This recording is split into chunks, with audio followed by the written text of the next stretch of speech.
Once again, this is Nuance, and we have a host of topics to get to, including the federal death penalty, which is on the table in a New York case. So we'll talk about that in a few, as well as some other things. I want to introduce our co-host, Jay Carter, also known as Timid, the hip hop artist in the chair of BLM Tokyo. What's going on, Jay?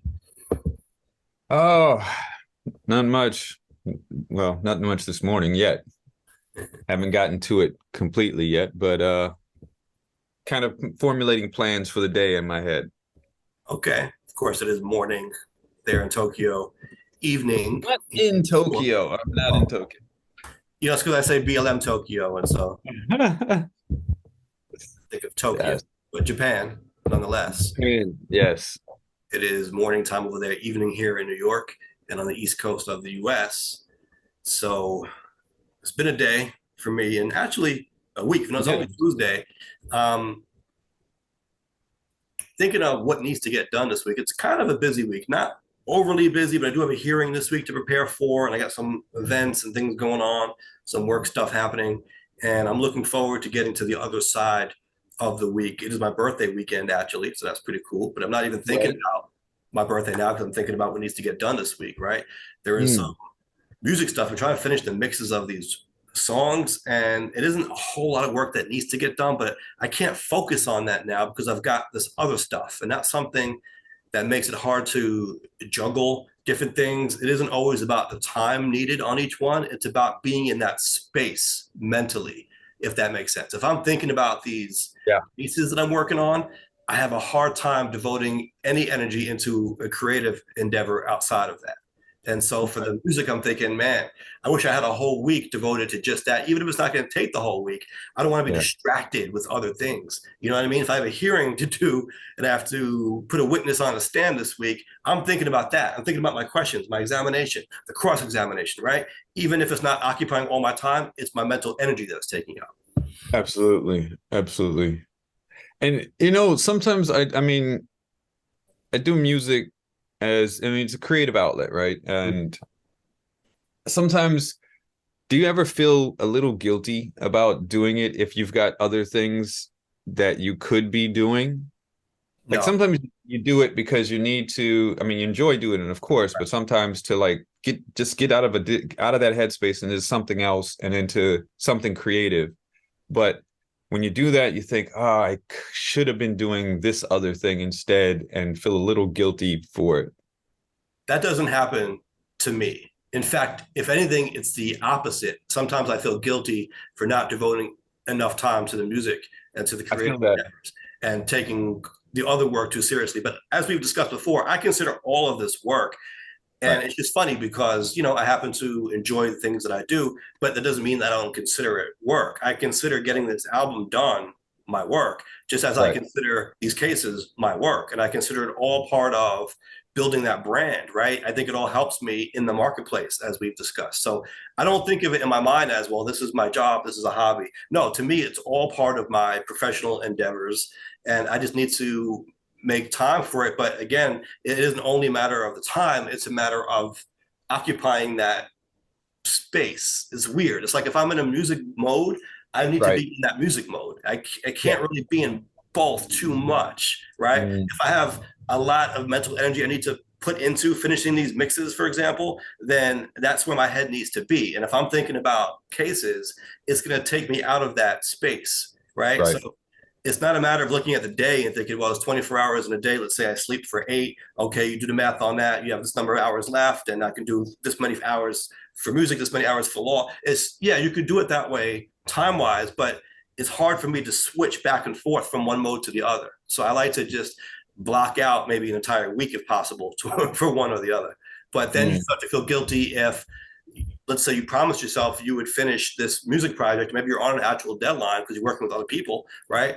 And then something else comes up with the other business that takes you out of that. That's when you start to feel guilty. Mm, mm, mm, mm. Yeah. So I guess it could work the other way as well, but it tends not to for me because my cases do tend to take priority because they are on more rigid deadlines, right? If I have Right. a hearing coming up next week or this week, I know that's where my focus needs to be now The Right. music, as much as it is unfortunate, could get pushed back another week, but the case might not be able to, right? Right. Right. Imagine like calling up and being like, trying to push back the case with the judge, like, yeah, I've got to finish these mixes. Can we do this like the following week? Yeah, yeah. Well, you know what? That's funny, and I wouldn't say something exactly like that, but it isn't too far off from what happens because I've noticed this a lot now, practicing for what, 10 years. When you show up to court or any kind of hearing, any kind of proceeding, oftentimes it gets adjourned, or maybe you'll do part of it, but then it gets adjourned for the next part of it at another date. And so the judge or the hearing officer or whoever will be pulling up their calendar and say, okay, counsel, turning to the attorneys, what days do you have free? When are you available? Right. And sometimes they'll even say, the other attorney, I've never really said this. I've been more vague, I guess, but other attorneys have said, Your Honor, I'm going on vacation with my family next month. Can we push it off? Right. Or whatever. They'll be busy. And sometimes they'll say what it is. And yeah, it could be a recreational thing, right? Right. So it Right. would sound kind of funny for me to say, well, I can't because I'm working on my album. But how different is that really from saying I'm going to Disney World with my kids? You know what I mean? Right. Something they're busy. I mean, but you really don't need to give a reason for that. Right. Right. You say I'm not available, and it could be anything, right? They'll respect your time, and you pick a day that you are available. But once it's on the calendar, then at least me, I try to respect that. I don't say to myself, well, I've got this hearing coming up next week, but I want to do music or I want to go to Disney World. And so when I get to it, I'm going to ask for the adjournment. I don't think that's a professional way to operate, right? But Right. if the date comes up and then you have something else on the calendar already, it's fine to tell them, listen, I'm not available until this date. Right. But it would be kind of funny to hear though. Like, yeah, sorry, I'm not available. I'm working on my album in the final mixes. And sorry, I can't do it. Yeah. But you know what? That could be viable. Let's say, for example, as I've done this year, you go out of town. I've done that. And maybe it's not even to do a show. Maybe it's going out of town to work with one of our friends in the music business, right? Someone else who does Right. music. I'm going to Maryland for a week. All right. Right. Look on my calendar. I won't be in New York for that week. Yeah. That's perfectly valid, right? Right. Right.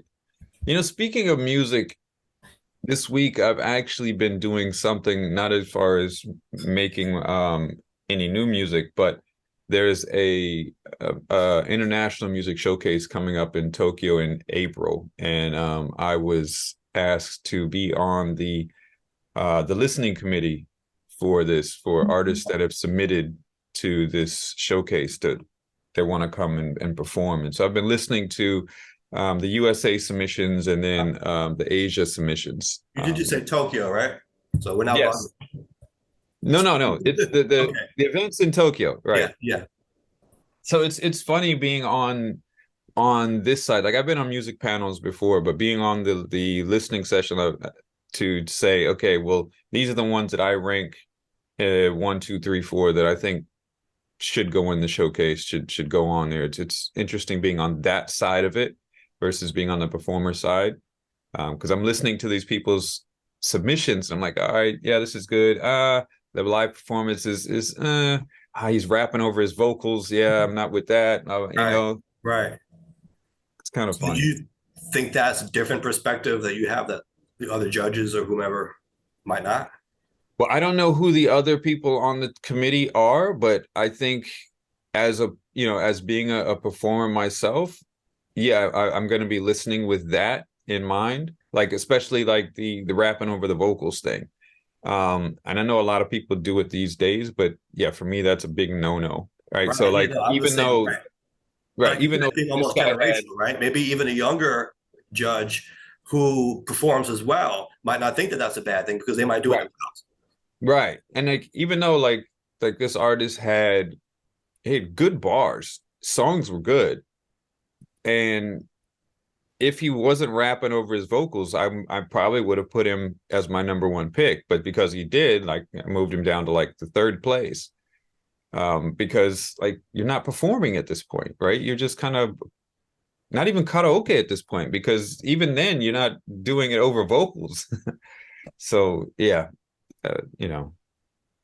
And then there were cases where some like their recorded music just sounded excellent, but their live performance, the voice just wasn't as good Like you could see that there was some engineering done, and it's like, So is you're this good enough? getting the recorded music as well as live performance? Well, they were supposed to submit live performance videos, and then they also included other additional links. So like their YouTube, their Instagram, their Spotify. And so for some, I would, of course, listen to the live performance and then think, okay, maybe there's something here. Let me go check. Let me go listen to some of their other catalog, and then go in and be like, well, this is dope. And then go back and listen, and be like, the live voice it's not really cutting it. Right. The band is killing it, but the Yeah. lead is Yeah. like, there's issues here. So yeah.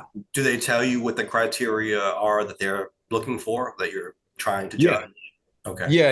Yeah. So there were some that just didn't fit the criteria at all. Not that they weren't good artists and they didn't have good performances. It's just they weren't fitting the criteria, right? So this was supposed to be a little bit. It wasn't supposed to be like a hard rock showcase. So anyone that came in too hard was just automatically, eliminated, because it just wasn't what the showcase was about. So Right. Right. yeah. All So right. So when is that going to be? that's in April. That's in April. So yeah, I might actually be not only the listening, but on the panel during the showcase as well. But that's for a few months down the line. Right. Okay. Yeah. Let's see. Next month, hopefully, I don't have a lot. Usually, my law practice slows down in December because it's the holidays. But the interesting thing is that I have my CLE credits to do.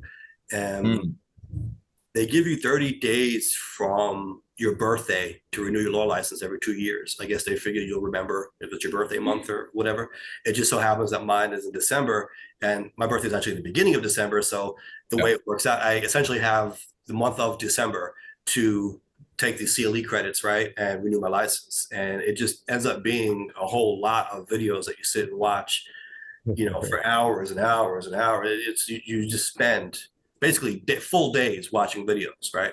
Right. But I'm looking forward to that, assuming that the law practice can slow down and I can just kind of kick back and watch his videos and not be busy. I think I lucked out in that regard, right? Because if it was a different month, then it might have been during my busy time. But it just so happens Right. this is usually my slow time. And so I can spend the last month of the year every 2 years kind of re-upping or updating my law knowledge, right? Because you take these online classes that are supposed to give you updates about recent developments in the practice of law in different fields, different disciplines, right? I think there's a lot of AI stuff now that you can learn about, and I think they're Right. requiring you to do something about communication skills or data, something technological about maybe keeping your clients' data confidential in the digital world, things of that nature.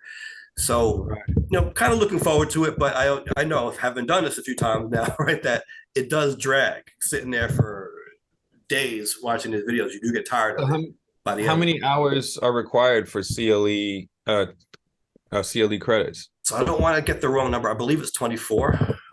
Wow, that's a lot. New York CLE. Let me might as well look this up because I'm going to have to do it myself. That's a Yes, lot. it is 24.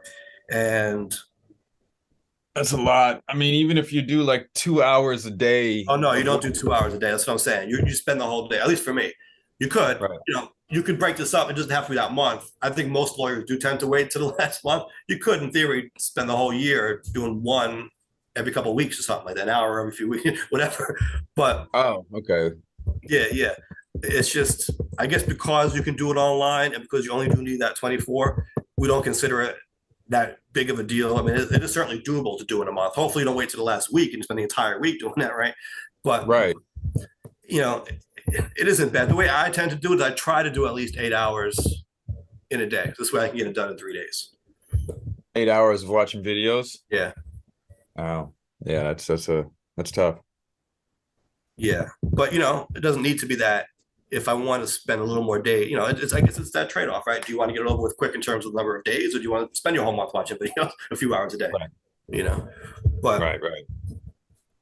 and they have different categories here: 4 hours need to be in ethics and professionalism, 1 hour in diversity, inclusion, and elimination of bias, Mm, 1 hour in cybersecurity is what I was talking about, cybersecurity, privacy, and data protection, mm. and then 18 hours, any category of credits. That's the cool thing about it. Right. You can study whatever interests you. Maybe you're looking to get into a different field. Maybe you try to do different types of cases that you haven't done before.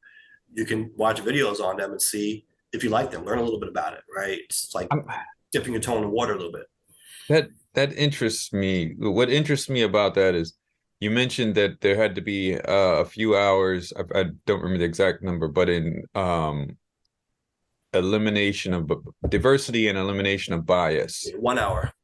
1 hour. It makes me wonder how, like, it sounds good in theory, but when we have this idea that you can have a conservative lawyer or a liberal lawyer, like, how do you have a Oh, lawyer that's biased one way and then this I'll tell goes? you, I'll tell you this though. I can't speak for everyone, obviously, but thinking back to when I was in law school, there were conservative students in the law school class. And in fact, they even had a club called the Federalist Society. They wouldn't call it the Republican Club. There was a Democratic club. They didn't want to call it the Republican Club because they were so outnumbered, I guess, and that would maybe be taboo in a law school. So they called it the Federalist Society. But that's really what it was. Right, However, if you spoke to those students, they tended to be conservative fiscally, not really socially, right? So they tended to be more, I guess, libertarian, if you wanted to think of it that way. I actually know some of them because I kept up with them on social media who were very much against Trump. I mean, and these were the presidents, people who were running the Federalist Society. They could not stand what the GOP had become, right? They were thinking right, maybe more along the lines of a Mitt Romney Republican or even a Ronald Reagan. I don't know. But obviously they've had their issues too. So let's not act like they're angels. But they had a more of an old school Republican mentality of we're right, fiscally conservative, responsible, right? But when it came to issues like gay marriage at the time, they really didn't care. They weren't ardently against that. So, in my right. experience, the ones that I saw in law school tended to be pretty open minded when it came to social issues. I wouldn't describe them as bigots. They just were pretty fiscally conservative. Yeah, but we know that there are several out there who are, though, you know. Lawyers, yeah, they exist. They do Oh exist. yeah, definitely. Yeah, It definitely exists. I mean, what's the guy Blum? He's the one that went after affirmative action. He's yeah, clearly a bigot. I'm sure we could probably put Rudy Giuliani in there as well and all that he's worked with. right. Um, it's like, are you actually listening in this diversity and inclusion Oh, elimination of bias credit class? yeah, yeah. Well, is it good, therefore, to have that? Maybe it should be more than just a 1 hour. Right, right. You need 12 hours of this credit. This year, we're going to Imagine that, eliminate though. 18 Imagine hours. it's kind of like when you go to, if you're a Catholic, you go to confessional and the priest tells you how many prayers to say, whatever. Imagine Right, some kind of board or panel that looked at that lawyer's history and said, you know what, you actually need 12 to remedy your bigotry. You need right, to take a lot more than everyone else. right, right. Those 18 hours of free credits? No, no, no, no. This is all that you're dedicated to now. Give me two Hail Marys and 18 elimination of biases. That would be it. Imagine that though, if there was a board that had to assess every lawyer's performance over the year to decide what credits they needed, which Imagine contingent that. Yeah. credits. This is your curriculum. Yeah, this is what you have to work on from what you've been doing over the years. Yeah. It's kind of like being on a naughty or nice list, right? Like Right, you're right. like, oh, I get all these general credits, and your friend opens up like, oh man, I got to take all this. Yeah. Well, it's the guy who used ChatGPT and submitted that Oh as yeah, a brief, like, no, your whole curriculum now cyber is security, technology. privacy. Yeah, Yeah. yeah. You're taking 22 hours of AI. Yeah. Yeah. So you know, it's crazy. It's Yeah. crazy. Now there are no tests for this. Some people ask me that. Is there a test at the end of it? Right. It's just learning. Just make sure you keep it abreast of things. Yeah. The only thing they do is when you're watching the video, every once in a while they'll stop the video and they'll say, "Are you still here?" And you have 45 seconds or a minute, whatever it is, to say yes, to click yes. So Right. it's a very low bar. You could be It's taking your like laptop Netflix. with you. anywhere, just clicking yes when the video stops. It's not really testing anything, but at least it's that, right? So you can't Right. just have the laptop running and go for a jog or something. Right. Yeah. It's like Netflix. Are you still watching? Yeah, exactly. Are you still watching? But if you don't answer in time, it just restarts the video from the beginning. Right. So that would So be an interesting platform. I don't know if there is one out there. It's just nothing but CLE videos. And then yeah, lawyers they've got that. subscribe to it. No, yeah. So I actually, you know what's funny? They structured this in a very clever way because I believe when you buy your credits on the site, you always have a few credits remaining at the end Hmm. because this way, when you go to take your CLE credits next time, you say to yourself, well, I can go to a different company, but why waste the credits? I already have leftover credits from this other Right. company. And then you pay for the additional credits that you need, and you're basically using this company forever. But it's a good company. So I do use it. And I think many lawyers do as well. They do. And they structure it in such a way where you'll meet your requirements. Right. That's what's up. So, Yeah, that's what's up. all right, well, let's get to these topics. I guess Get to it. speaking of requirements, right? This is a big one that I think New York drivers need to know about Hmm. because during the pandemic, when DMV offices were largely closed, right, and they're trying to limit crowds, of course, they enacted a rule where you could renew your driver's license by temporarily self-certifying your vision test requirement, right? Hmm. However, you were still required to eventually submit the tests. And so now we're looking at 51,000 drivers statewide who are potentially affected by this because they're going to have to submit their vision test. In other words, they're going to have to actually go to the DMV and take their test or submit a test report form of a Hmm. approved location. Um, this applies to everyone who renewed their license between March 1st, 2020 and August 31st, 2021. So it just depends on when your license expired and when you renewed it, right? When you had to renew it. If you couldn't go into the DMV to take that eye test, just be aware that now you are going to be required to take that test. Otherwise, you will be faced with a suspension. Let, Um, let me ask a question real yeah. quick. When they renewed their license during COVID, were they made aware that they would have to submit a vision test at some point? Yes, it was temporary. Okay. So if they haven't done it yet, then it's kind of on them, it sounds like. Yeah, the only thing is that that would have been years ago now. We're talking between 2020 and 2021. So people might have forgotten when this would be due by or not known exactly when it had to be done. And Right. so hopefully everyone is being reminded by the DMV and given ample time. Right. Sometimes it doesn't always work out that well, right? I mean, I've had issues, and many of us, I'm sure, have had Sure, issues sure, with absolutely. DMV. So it is something I think we need to be proactive about. Just keep that in Sure.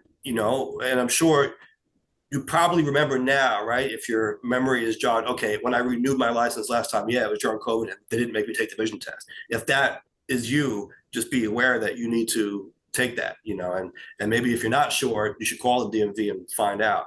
But this is a situation where up to 51,000 people can just find their licenses suspended out of the Right. blue, right? And it is a real pain, Now, is speaking there a deadline by as an which they have attorney. to do that? It's a pain if your license gets suspended because then your insurance gets affected and you have all kinds of Right. problems. Of course, you can be arrested for driving without a license. Right. Sometimes you might not even know that, right? So, Is there a deadline by which they have to do this? yeah, I think I had it here. Well, Friday, Friday. this Friday? Yeah, yeah. So 50,000 people are going to have to try to find time to, or are going to have to try to find an open schedule to schedule a vision test by Friday. Well, hopefully they would have done so already. Oh yeah, a lot of people, tens of thousands of people are about to get their license suspended. It says the DMV urges drivers to submit the test by December 1st. Yeah, so that's Friday to avoid ramifications. Wow. Yeah. Well, vision centers are about to be stocked up. They're going to have calls left and right. Well, I mean, I don't know if this could be that bad because it is statewide. We're talking 1,000 people statewide. That's still a There are lot. many DMVs and there are many eye tests at every DMV location, right? They have to go into the DMV or are independent Or test centers? Okay. yeah, well, you should go to the DMV, but there are also state certified locations where you could go and you could send the form into the DMV. It's probably easier if you can make it to the DMV, just go there Mm. because everything that you need is right there, as opposed to going to a different place, getting the form and sending it in, right? Yeah. But Yeah, that's crazy. I'm actually faced with the renewal as well. I've got to renew my driver's license by March. But it appears that I should be able to renew it online, hopefully. If not, that means I have to make another trip to the States to do so. right, what about the vision test though? Well, I've got to, that's what I mean. I got to see if that's a part of it or if not.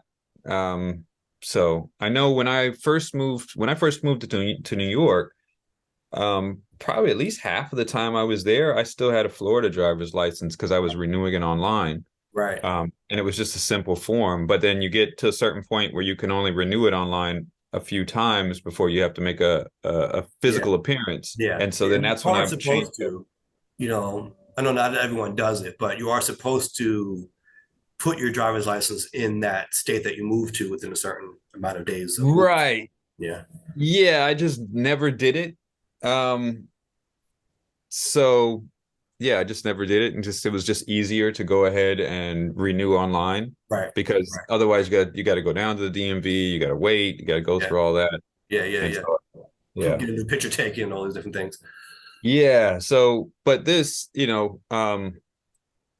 this I haven't renewed it before. I've only had it once with this driver's license, so I hopefully it'll be okay for at least another renewal or two Is online before I have to go in physically. is that a Virginia one? Yeah, Okay. See, I had a Virginia license at one point because I stayed in Virginia for a bit. right. And I found their DMV to be much easier and quicker than the New York DMV in general. Hmm. In New York, they require all kinds of forms and IDs and proofs and acts of Hmm. Congress, right, to get anything done. In Virginia, I just went in there 15 minutes later, I walked out with licenses. I recall it wasn't bad at all. I don't recall having an issue in New York though. Oh, It doesn't. I don't recall it being an issue, a pain, like just kind well, of you in got and lucky, out. maybe. And I know, I've done many things with the New York DMV. It's not always bad, but usually it results in at least a few trips. Like you think you're gonna go there and be in and out, and then you get to the counter and they tell you you needed something else that you didn't have, or what you have is not good enough somehow, or they just changed a rule or something that you weren't expecting came up. Right? You always go Right. there thinking that okay, this time I got all my ducks in a row. I'm bulletproof this time, and then you get to the counter. Oh no, you needed this. Like and I just expect now. It's like So now, so PTSD. now, I expect at least 2 or 3 trips to the DMV for anything. so now take that experience and multiply that by 50,000 people that have to do it by December 1st, Right. and you're gonna have like some serious gridlock at the DMVs across the state. I don't know. We'll see. We'll see how, if that actually happens. Like I said, I don't know if these 51,000 drivers didn't already take their eye test because this article says it could affect 51,000 drivers, but I don't know if they're saying 51,000 drivers renewed in that period or if there are 51,000 drivers who still, as of this article, had not taken Right. the vision test, right? Yeah. It's Right. Right. possible Right. that many of them are already kind of done. Yeah. They could just be working off the number of how many people renewed at that time period, Right. and not taking into account anything else. So Yeah. true. It True. is True. something to be mindful of, right? If you renewed your license during the pandemic, make sure Yeah. that you did your vision test. Although here's a little secret too. Every DMV that I've been in New York, they make you read the top line when you Yeah. take the eye test, right? Okay. It's a big eye chart, and it's got I don't know how many lines, 7 different lines. It goes from the big letters to the small letters on the bottom. They never Hmm. make you read the small letters. So Well, if you hopefully, can't, don't they take you systematically down? You first just start with the top one, or if they look every at time what they're So I can only speak to my experience. Every time I've been in the DMV and taken the eye test, they've said to me, read the first line. There's that's always it. yeah, that's it. There's always the top line, the biggest letters. And That's yeah. so Someone's not doing their job. yeah, yeah. Yeah. Well, I don't know, but they all say that though. Are they not doing their job, or is that what they told to say? Yeah, I mean, they're supposed to, you read the, okay, you can say read the top line, but I Yeah. mean, or they'll look at they look at your record and be like, okay, this is what your vision was. Okay, so we'll start there, read that line. And then if you can read Is that line, then they'll say, okay, read the line below that. If you can't read that, then say, all right, well, this is your vision is still here. is that why they tell me to read the top line? Because I haven't had problems with my vision before? Um, no, they should be for you. If you haven't had any vision problems or restrictions on there, they should try to go down as far as you can go. But they're not an eye Read the doctor. top line, no problem. All right, try the third line. Okay, no problem. Try the fifth line. No. Yeah, but that's what an eye doctor was saying, not the person giving you your vision test at the DMV. Yeah, but they need to know at the DMV what your vision is so that they can put it on your license to know if you are required to wear glasses Yeah, when it's just driving. a pass fail thing, though, pretty much. Not really. Like, because it needs they need to know if you need to wear glasses when driving. Right, Yeah. right. But when they tell you to read that top line, if you can read it, they just say, okay, pass, and then that's it.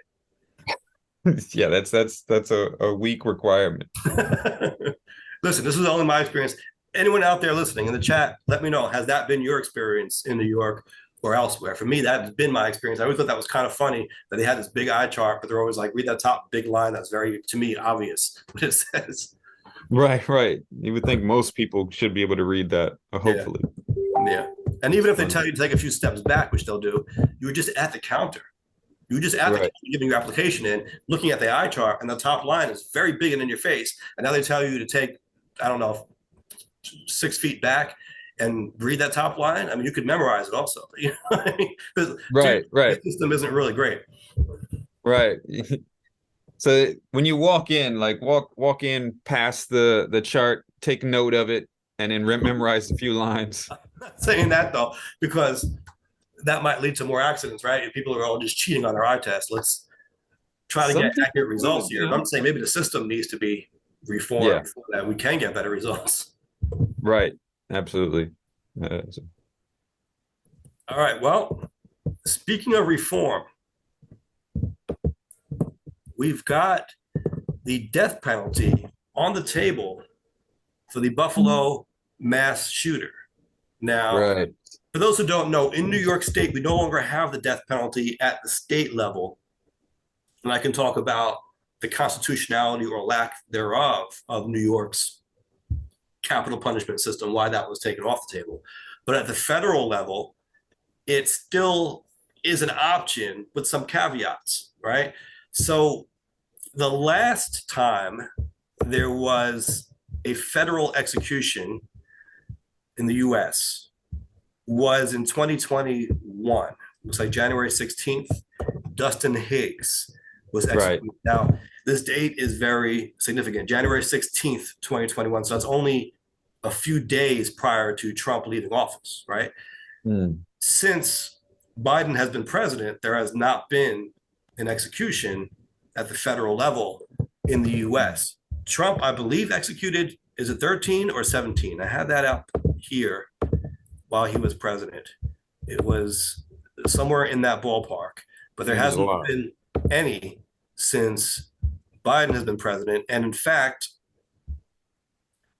the Department of Justice back in July of 2021, or to be accurate, June 30th of 2021, issued a review of Trump death penalty regulations and, in fact, paused federal executions. However, the prosecutors are still allowed to pursue capital cases.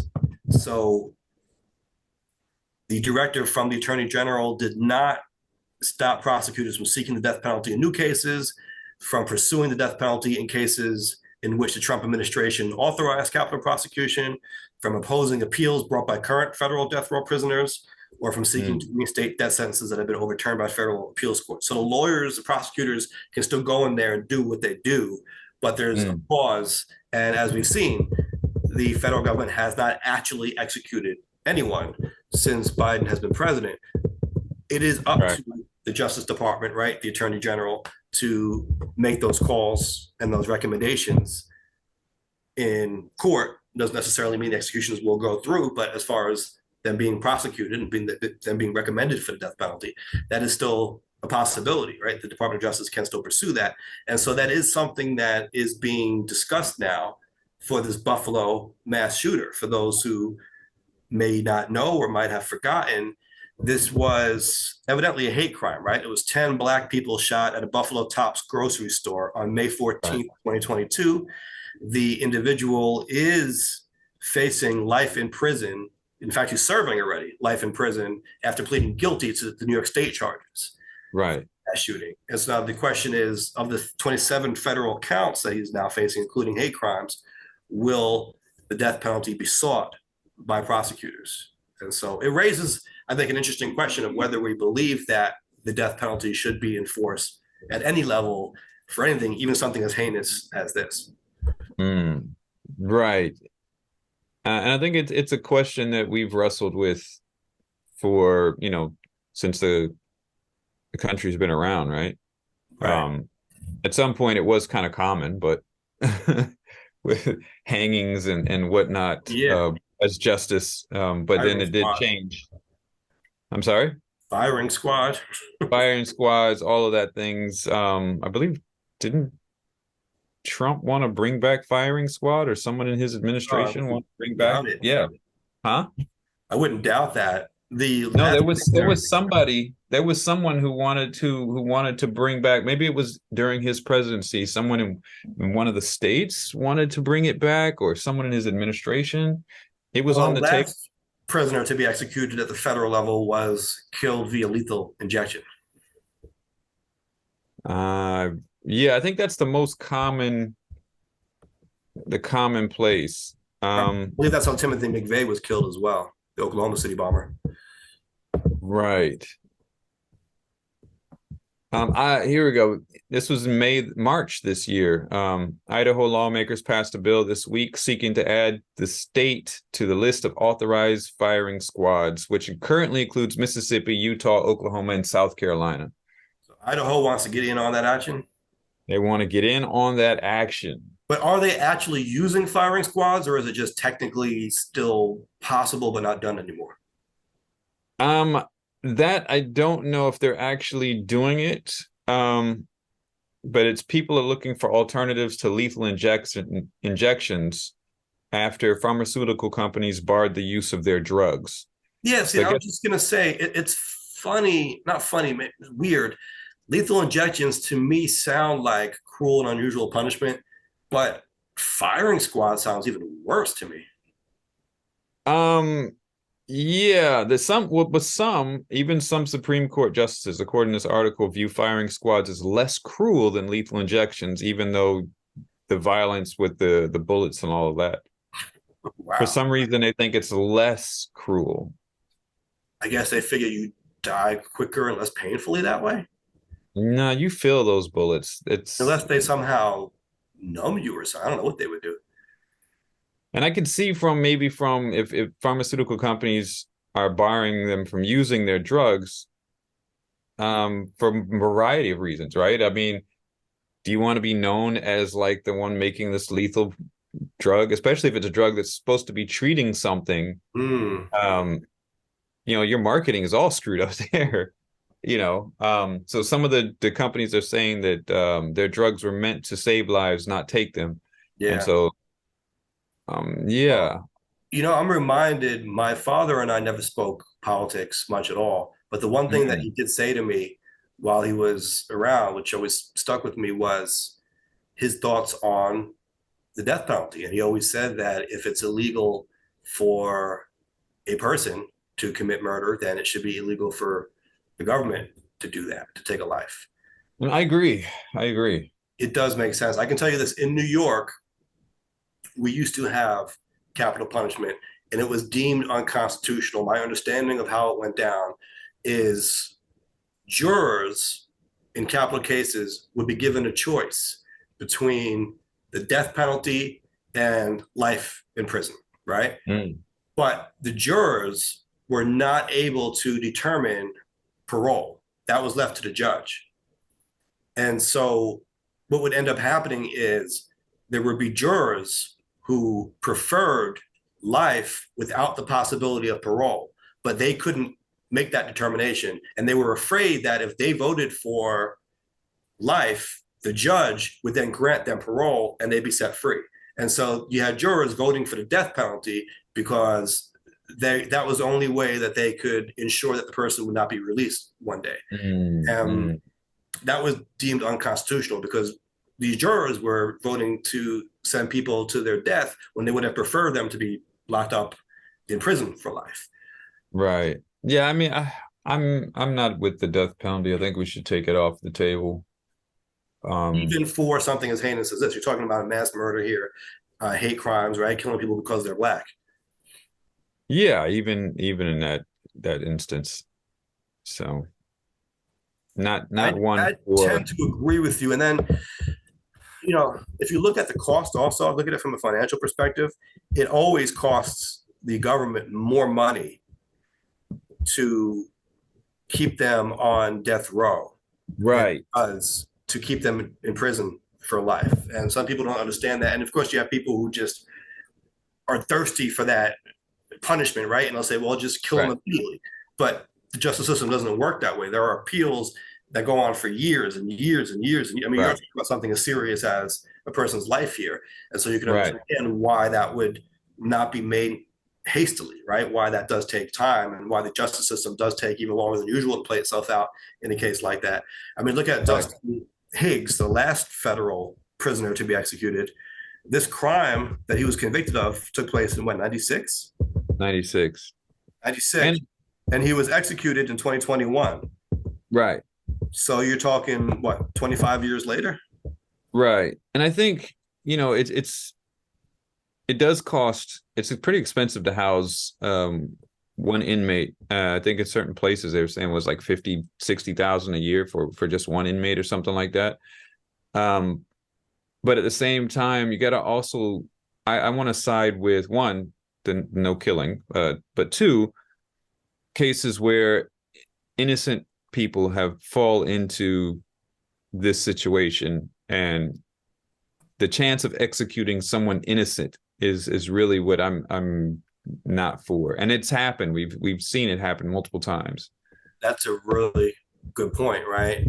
Are you playing life and death with someone Right. who maybe couldn't afford the best lawyer Right. or Yeah.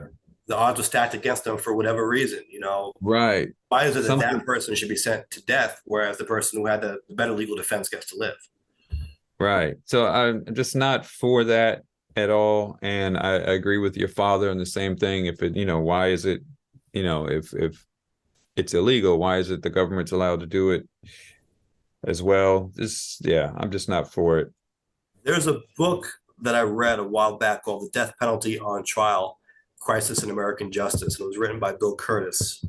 Mm, And it had some very powerful points in there. Basically, the things that we're discussing, right? But it goes into a lot more detail on it. mm, It makes the case for why there shouldn't be any death penalty at all mm. in the US. And I do agree with that. It is difficult, right? Because there are very heinous crimes that are committed. Oh, absolutely. And then there Absolutely. are people who will say, yeah, I can't believe you wouldn't execute someone like that. What about the case of the terrorists, right? Someone who bombs a building and kills thousands of people. Would you not, But I think if you're going to be against it, you got to be against it. You can't say, well, except for you or you, Right. it's not about being lenient on someone. It's not about being soft, I don't think. Right. I think it's about being smart, civilized, maybe in a sense, but realizing that we should be beyond that. We should be above Right. that as a society, as a country, as a government. And Right. to some, even being executed might be the easy way out. Maybe Yeah. being Yeah. in prison for the rest of your life is more of a punishment, right? Absolutely. But I think it's about making that smart choice. I think about the debate. Who was the candidate at that debate? Was it Dukakis? I think it was Dukakis in 1988. Am I getting that right? Where they asked his view on the death penalty because he had said that he opposed it. And they said, well, what if it was your wife? What if your wife was brutally raped and murdered, would you still be against it, right? And he answered, yes, I don't believe in the death penalty. I would still be against it. And a lot of people pointed to that as the moment that lost him the election because he wasn't supposed to say that. And What was he if he could supposed have to say? answered it, well, I don't think there was an expectation that he would change his position, but maybe that he would answer it with a little bit more emotion. Maybe say, Mm. oh, of course I would want to see that person dead, but I still believe as a matter of law, something like that. I think his answer Right, right, right. maybe a little too dry. Said, no, I'm just Mm. against death penalty. And like, oh, you don't care about your wife? But it's also this gotcha game that they That play, is a gotcha thing, yeah. where it's like, no, if this is your position, this should be your position. And you should be able to take the emotion out of it and say, no, I don't believe this should be the law, right? Right. I mean, that in that situation, he's stuck, right? Because if he would have changed it, then they would have called him a hypocrite, right? Oh yeah, yeah. No, I There's don't think nothing he that, would be advised to yeah, change his position. I think they wanted him to do some grandstanding or puff yeah, his yeah, chest out yeah. and say, I would hunt that guy down myself and wrangle his neck. But of course, that's that kind of thing. Right, right, yeah. So, yeah, well, we'll see how this plays out. Yeah, yeah. Although I'm wondering if the federal prosecutors and ultimately the attorney general will seek the death penalty in this case, given the disposition, right? Given that they Mm. paused executions, they're reviewing the Trump era capital cases, and in fact, a major part of this is the discriminatory manner in which capital cases are often pursued. That was a big part of the book that I read as well. Mm. And granted, this book isn't new. I read it many years ago, but at least at that time, they were citing statistics showing that it really came down to the race of the victim, not so much the race of the accused killer, right, or Hmm. perpetrator, but the victim. And so if the victim was white, the death Hmm. penalty was sought at a much higher rate than if the victim was not white, regardless of You the could race of the accused. you could ask anyone in the black community that, and they would have been able to tell you that. Right. Right. But the wrinkle in it is it isn't necessarily about the defendant, right? And No, so no, a no. white It's defendant and a black defendant would both be pursued at approximately, according to this book, and again, it's old now, but from what they were right. saying, approximately the same rate if the victim is white or if the victim is black. But Yeah, go if you look at who the victim is, that is what dramatically skews the sure. stats. Because in America, white lives are valued more than others. I mean, it's like that, that's what I'm saying. Like you could have asked the same question in any black community or any brown community, and they would have been able to give that. We would have been like, yeah, of course, obviously. Like But what they might have posited that the black defendant or the brown defendant would be more likely to receive the death penalty than the white one. they would have, yes, that as well. But if the victim is white, Yeah. yeah, absolutely, they would have been able to say, yeah, yeah, they're obviously going to be given the chair. And if they're black or brown and the victim is white, they're going to get less leniency than if the defendant is white and the victim is white. That Right. doesn't mean that they're not going to get it, but they'd be less likely if they're white and the victim is white. Right. And then the media also covers it differently. Right. Absolutely, the media covers it differently. When there's a white defendant, the coverage is much more centered around mental health. Yes, And if it's absolutely. a non-white defendant, it's about thugs and gangsters and criminals. And what you did in the third grade that led you to this and all of this, and yeah, Right. yeah, And they start looking at, right, exactly. Oh, yeah, they yeah, have a history of smoking marijuana, something like that. Whereas yeah, white guy might yeah. be puffing weed all day, but it never comes up. Right, right. So now that bias is yeah, definitely out there. So, and that's, I think an important factor to look at when evaluating whether we should have capital punishment in the first place. Absolutely, Because again, you're absolutely. talking about But life and even death here, right? And so, right, it's one thing to yeah, say, it's well, there should be final. reforms. We should still have capital punishment, let's say, but reform the system. All right, but in the meantime, people are dying, right? Right. As long as you're doing it. And so, And the potential for innocent people to yeah, die is yeah, is still there, which is something that we should all be concerned with. because that's not something that you could ever undo. Absolutely, absolutely. I mean, if you put someone in prison for a number of years and you find out they're innocent, yet they've lost those years in their life, but they are still alive. But if you execute them, it's over. There's no coming back from that. Right, right. So, And it is, to me, barbaric. It does strike me as uncivilized for the government to be killing people. I don't, yeah, yeah, and I'm not talking about war right now. That's a whole different discussion. I'm specifically talking about executions, the criminal right, justice system putting people to death. It right, doesn't right. sit right with me. That sends the wrong message. That sends the message that basically, yeah, we sanction killing. We're down with it. And I know people like to separate it and they like to think of it, well, but you're not killing people, you're killing criminals. But you're still Yeah, killing. You're killing. And right. they are people, whether we like them or not, or think that they deserve good things or freedom or whatever. They're still people. Absolutely, What message are we putting out with that? I think, at the very absolutely. least, we're sanctioning killing, right? On some level. I think that should be the poll question that we go with this week. Let's do it. So, the poll question of the week is: are there any crimes for which you believe the death penalty is the appropriate punishment? Mm, yeah, we'll see what people have to say about that. Yeah, yeah. I imagine we're going to get some mixed reactions. Yeah. Most likely, yeah. And, like I As said, we do. and that's good. This is why this is called nuance. We want to hear all different points of view. On Right. this topic, I do hear a lot of people say, well, just kill them. Like, as soon as you find out that they're guilty, kill them. Don't even let them appeal. Don't even put them Right. for a period of time. Don't wait 25 years. Don't wait 10 years. Don't wait 1 year. No, just kill them. But I don't think that can be the answer. I don't think that's a sensible solution because we do No. have due process. And yeah, okay, they were convicted. People still have a right to appeal. And again, this is Right. life and death we're talking about here. Right. It often does go wrong. So it isn't a matter of, well, they were convicted, so we know for a fact that they committed murder. No, you might not. They might have been convicted falsely. So, Right.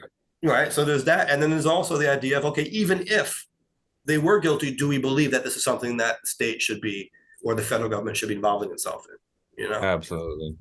So yeah, let's see what people say on that one. Yeah, it's always interesting to hear what how people respond to the polls that we put out there. And with that in mind, we can go into last week's poll. Yes. Um, and so last week's poll, we talked about the budget cuts that are coming to New York City, where Mayor Adams has said that there's going to be a 5% reduction basically across the board with a few exceptions. And so the poll question was, are you personally concerned that the proposed budget cuts in New York City will affect your day-to-day life in a negative way? Hmm. Now, the poll, for some reason, on this page didn't show up.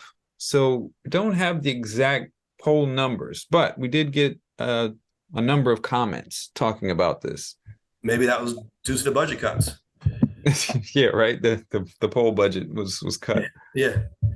Um, and so most of the comments that I'm seeing more were aimed at Adams himself. So saying that, Adams seems to be more of a Democrat in name only. So, Now, are people specifying why they're making that claim? well, in this one, he didn't specify. He just hoped that the campaign finance scandal would take him down. But I did ask him, if this is a question, what do you propose? How do you propose he deals with this cost of the immigration, the migrant crisis? And so the response there was that more federal aid, of course, would be helpful. Though naturally Republicans in Congress would sabotage that because it hurts blue states trying to be humane, but taxing the rich is always a good choice. So that was another point that was brought up by Taxing the someone rich. else. So what? So he's saying do that to make up for the budget cuts? Right, to bring in more revenue. The ultra wealthy. And this was reiterated several times throughout the comments. Like one person says that it bothers me that the first thing that comes to mind is cutting services and not raising taxes on the obscenely wealthy. So, and another The thing is this, person, though, who's going to raise the taxes? That happens at the federal level and at the state level. There isn't much the city can do when it comes to the tax rates. when that's, and I'm saying this is what was reiterated. Another person, what should have been done, what should have been done numerous times during the 90s and 2000s, raise taxes both at the city and state level on the ultra wealthy residents and corporations. So it seems to be what most people were looking at. Yeah. What if that's unrealistic now? That, let's see. They don't have any answers on that. Again, this was more. Now, one person did mention that I guess in some ways they tried to create more revenue generating programs. Like they mentioned the congestion pricing, and this person apparently voted for and supported the congestion pricing. Who's this person? The commenter on the poll? One of the commenters on the poll. But they're saying that even though that's out there and they supported that, asking city council to raise taxes would be a tough sell. The city council doesn't really raise taxes. That happens at the state level and at the federal. Yeah. There's a very limited area in which the city can do that. All right. And well, he commented acknowledged on LinkedIn here saying, I guess this rules out cultural vanity projects. So I'm not sure exactly what that refers to. It seems to be some kind of inside comment that they're making that I'm missing, I think. Is there something that the mayor proposed? A cultural vanity project? cultural vanity project. What would that? Yeah, I don't know. Now, this person did say that he noted that he doesn't think the knee-jerk raise their taxes is viable, but also the current situation isn't as severe as it has been in years past. So some people have brought that up, that were pushing back on these cuts, saying that this is he's overblowing the situation. Right. Some people will think that, but then I have to ask, what is their source? Are they just saying that because it's their opinion? Do they have numbers to back that up? Right. There are certainly people out there who will say that he is trying to make it bigger than it is to sound the alarm on this for whatever reason that he thinks suits his agenda. But Right. the numbers, if that's the case, show us. Right. Yeah, and I would find it hard to see how it would suit his agenda. Unless he thinks he can get more help from the state or from the federal government by saying that New York needs to cut everything. Yeah, I He don't thinks know. that that'll get the city council more on board if they see that they're losing garbage pickups in their districts and their constituents are complaining to them. I don't know. But apparently, yeah, that was where people were saying. Those were the responses that we got there. And then there was one, I do remember one from YouTube, actually. We got one there, and their response was that they're more concerned with the other problems like crime rate, woke laws, activists, and illegal immigration. Well, these budget cuts stem from the migrant crisis largely. Right. Yeah. So it's not an unrelated issue. He mentions Right. immigration. Right. Absolutely. Even though obviously there's a difference in perspective as to the legality of these migrants, and that's it's a whole different discussion about seeking asylum being legal, but not being able to adjudicate these cases for many years. So we don't know how many are legitimate and how many aren't until we can get those hearings done. Right. So that's what the responses were. All right. Well, I think we need better solutions than raise the taxes on the rich, especially if that's beyond the purview of what the city council can really do. And listen, I agree that everyone should be paying their fair share, including the wealthiest among us, certainly. But that's the cop out answer to me. That doesn't answer Well, the question, and it's not really plausible. and it's not something that could be implemented right away, Right. right? I mean, there were, 60,000 people in shelters, like as we speak, over 125,000 that come in the past year. You, something to raise taxes like that, that's going to take a little time to even get into play. So Right. And you then need collect that revenue. right. So yeah, they need something that's going to help now. And also, it doesn't answer the question as to whether you're concerned. Maybe people from outside of Right. the city are weighing in who it doesn't affect. But the question really was, are you concerned it's going to affect your life? Not how might we make that Well, go up? right. One of the guys that I did notice did he said they live west of the Hudson, Mm, and they were kind of concerned, particularly regarding education, and then talked about how De Blasio did kind of well in that area, even though he wasn't De Blasio's fan, but saying that yeah, and mildly concerned regarding education. He right. said, Right. but I lived through 1975. We're nowhere near that. Okay. Was that when Ford told New York City to drop dead? I think it was. By the way, I want to test my sharpness because I'm a little tired right now. Give me a Hmm. year in American history, and I'll see if I can name who the president was. I'm probably going to blow this up and fail in spectacular fashion. Um, 1632. No, a year in American history. Come on, I know that. Since there's been a U.S. and we've had presidents. Okay, 1899. 1899. Okay. So that's 1 year prior to the election of 1900, of course. 1900 election was won by William McKinley.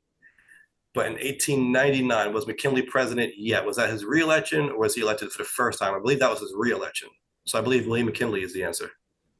William McKinley is the answer, and he was president until his assassination in 1901. Right. Taken over, of course, by Teddy Roosevelt. So, okay. Okay, I passed pretty that good. test. I feel good about myself now. All right. Okay, okay, pretty good. You want another one? Okay, one more. Watch me fail this one. And I'm sure you'll get this one. Okay. 1932. Ooh, 1932. So that's certainly around when FDR came in. Um, let's see. I always, off the top of my head, forget all four FDR elections. I believe the last one would have been 44, and he had four of them that he won. So 44, 40, 36, and 32. Okay. And what year did you say? 19 what? 1932. Oh, you said 32. Yeah, So FDR won that election, but he wasn't president yet. If I'm doing this correct, it would have been Herbert Hoover.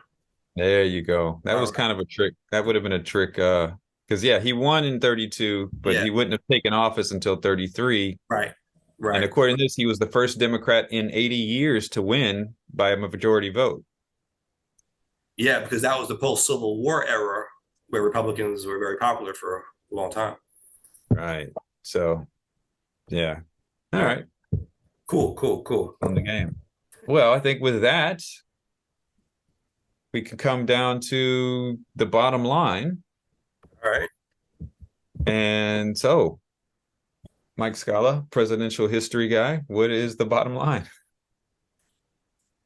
See, I'm tempted to say now, coming out of that little segment, know your history, lest Mm, we be doomed to repeat the mistakes of our past. And I guess one might ask the question, how does that apply to the other topics we discussed? I'm not sure how that relates to New York drivers possibly facing suspensions, but I think it is important to learn and study these things because history does tend to be cyclical. You know, mm, certainly you could see something like that coming up in the context of capital punishment and perhaps even the migrant crisis, budget cuts. I mean, there's an example. Someone mentioned 1975, right? So if we can lean back into our history and see what happened there, what the response was, what came from that, that could guide us in the future. Maybe it's a signal that we should be doing some of the same things again if they worked. Maybe it's also a signal that what we did last time didn't work. And if we repeat it, well, we can expect the same results. But let's not do that, right? If you know your history, I think you're less likely to make the same mistakes in the future. Well said, and it's absolutely true. And we should be doing that. I agree. It reminds me actually of a bar from a verse that I did done. And it said, if we teach history in order to learn from the past, then it seems in the present we're presenting the wrong class. Mm. So I think that sounded appropriate for that. So if you are interested in these types of discussions, as well you should be, you should check us out on YouTube at Nuance Show, Instagram as well. And then, of course, podcasts, Apple Podcasts, Spotify, Amazon, all of those places where podcasts are. Come in, leave a comment, take a listen, contradict us, yell at us, agree with us, do all of those things. Just get in on the discussion. Yes, absolutely. And we are approaching at some point 100,000 views total on YouTube, right? So that's pretty cool. We should be very close. We should be very close. I would predict within the next week or two, I would imagine. Oh, wow. Okay. So we do need to figure out what we're I'm doing being optimistic. followers. That would be great. So keep those views coming. What do they say nowadays? Mash that subscribe button and whatever. Right. So as always, thank you for tuning in. We've got work to do, and we'll catch you next time.